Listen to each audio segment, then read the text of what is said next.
سننقل لكم الآن مباراة الرجاء ضد الكويت بجودة عالية وبدون تقطع. ابقوا معنا، سوف يبدأ البث بعد لحظات، لكن قبل البدء ندعوكم للاشتراك في القناة وتفعيل زر الجرس وضغط زر لايك حتى تبدأ المباراة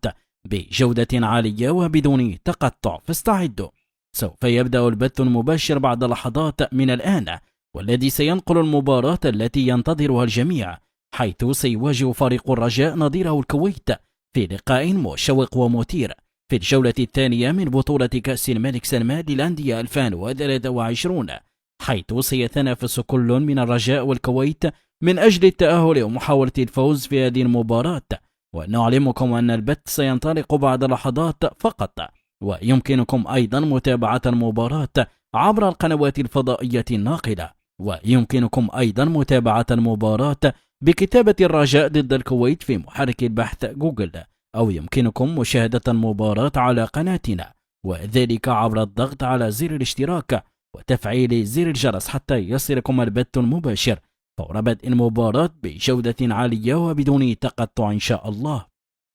موعد وتوقيت مباراة الرجاء ضد الكويت في الجولة الثانية من بطولة كأس الملك سلمان للأندية. يستعد فريق الرجاء لمواجهة فريق الكويت مساء اليوم الاثنين 31 يوليو 2023، وتذاع المباراة عبر قناة SS سبور HD1 على الساعة 6 مساء بتوقيت المغرب والجزائر وتونس، 7 مساء بتوقيت السودان وليبيا، 8 مساء بتوقيت مصر والسعودية والكويت وقطر والعراق والبحرين واليمن وسوريا ولبنان والأردن وفلسطين،